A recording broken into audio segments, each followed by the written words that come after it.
Allez, bonjour à toutes et à tous. Merci d'être là avec nous sur Boursorama. C'est parti pour un nouveau numéro de valeur ajoutée. Aujourd'hui, on se demande si, et puis surtout comment, on peut éventuellement s'y retrouver dans le maquis des réglementations des placements durables. Bonjour Laure. Bonjour David. Laure Villepelet, sujet qui est aride et ardu, on le sait, la tâche est immense, mais on va essayer de réussir à expliquer expliquer que les actifs ESG, les placements verts, les placements durables, ça pèse de plus en plus lourd. Il y a une croissance des encours année après année.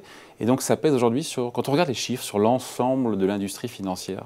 Oui, donc l'ensemble en fait, des actifs gérés de façon professionnelle, c'est à peu près 110 trilliards de dollars, donc 110 000 milliards de dollars. Et les actifs qui sont labellisés par les gestionnaires comme intégrant des critères extra-financiers, c'est déjà 35 trilliards. Donc un tiers des actifs sous gestion dans le monde sont classé ESG.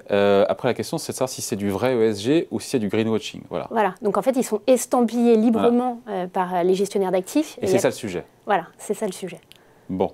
Et donc, il y a une réglementation européenne, parce que l'Europe a mis son nez là-dedans, à juste titre, qui est foisonnante, qui est évolutive, mais qui part d'une bonne intention.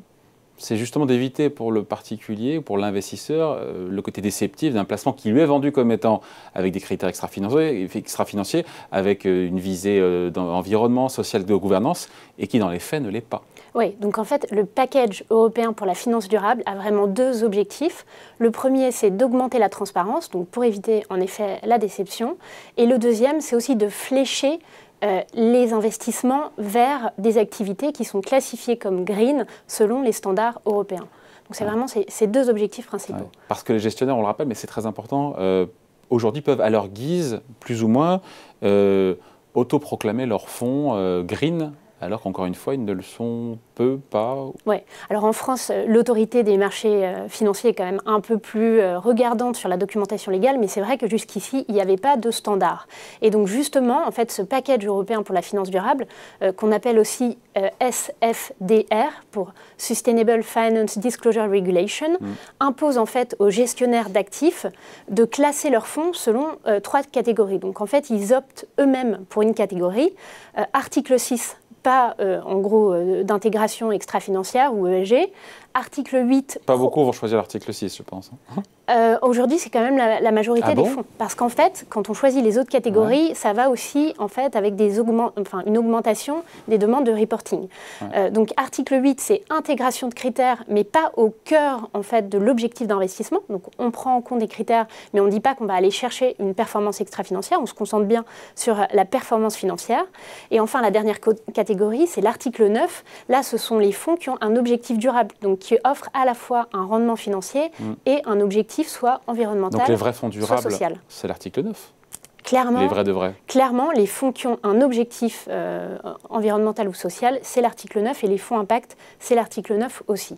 Tout à fait. Donc quelque part, le conseil qu'on peut donner à ceux qui nous regardent dans le critère qui doit être choisi pour avoir un vrai fonds durable, c'est de se dire, tiens, est-ce qu'il fait partie de...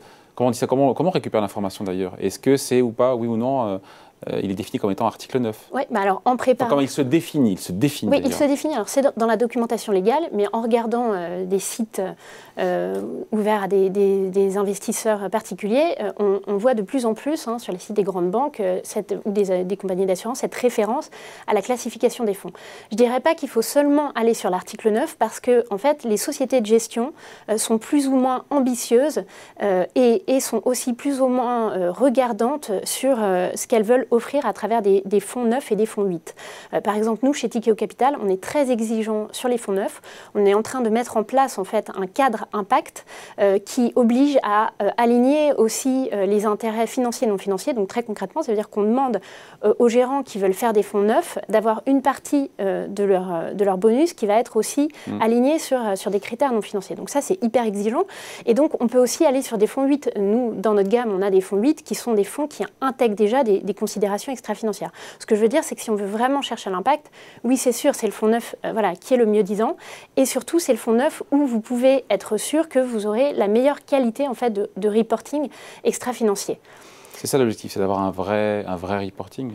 Alors c'est ça l'objectif. De la part des gestionnaires. Donc en fait, Parce qu'il y a l'ambition et puis après il y a le suivi, encore une fois, de de l'objectif d'impact positif. Voilà, et le package en fait pour la finance durable, donc il impose aux fonds qui se disent comme 8 ou 9 de faire du reporting à la fois sur les impacts positifs et les impacts négatifs, les externalités négatives. Et ça pour moi, c'est vraiment un game changer, parce que faire du reporting sur ce qui est positif, entre guillemets, c'est facile et on le fait déjà tous. Alors avec quand même pas mal de contraintes, parce que je dis c'est facile, mais en fait le régulateur européen a prévu une classification des activités et donc va demander de plus en plus de respecter des critères techniques. Mais bon, en tout cas, sur le positif, on le fait déjà. Par contre, sur faire systématiquement un reporting sur les externalités négatives, donc par exemple sur les émissions carbone, hein, toutes les activités ont des émissions carbone.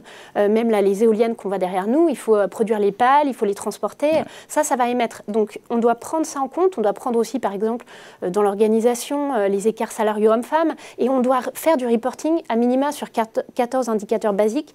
Donc voilà, pour moi, ça, c'est vraiment plus de transparence et c'est très positif. Tout ça est opérationnel ou va s'inscrire au travail d'un calendrier, toutes ces obligations nouvelles? Non, alors ça a commencé en mars. Hein. Voilà, alors ça a commencé en mars. En mars, c'était l'obligation de faire figurer, par exemple, dans la documentation des fonds, des informations sur la prise en compte justement de ces externalités négatives.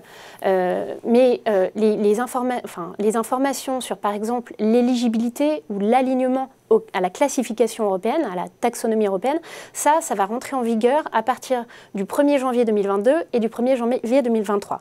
Donc en fait, 1er janvier 2022, on doit dire si on se trouve dans un secteur qui est éligible à la taxonomie. Donc par exemple, la taxonomie se concentre sur les secteurs les plus émissifs. Vous êtes dans l'immobilier, vous êtes éligible.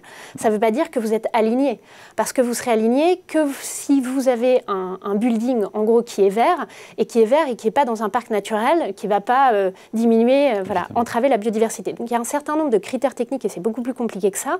Et ça va être mis en place graduellement et c'est un énorme effort à faire à la fois pour les entreprises et pour les gestionnaires d'actifs. Donc ce qu'on retient au-delà du nom de cette réglementation SFDR qui est imprononçable, c'est quoi déjà? C'est Sustainable Finance Disclosure Regulation. Voilà, c'est-à-dire que la Commission européenne, enfin l'Europe a mis son nez là-dedans pour que ça aille dans le bon sens, pour éviter encore une fois que des placements, encore une fois, verts ou des gestions impact qui s'autoproclament gestion impact ne le soient pas derrière dans la réalité, c'est ça. Donc ça va dans le bon sens, avec une montée en puissance, une montée en charge en fait des obligations pour les gestionnaires.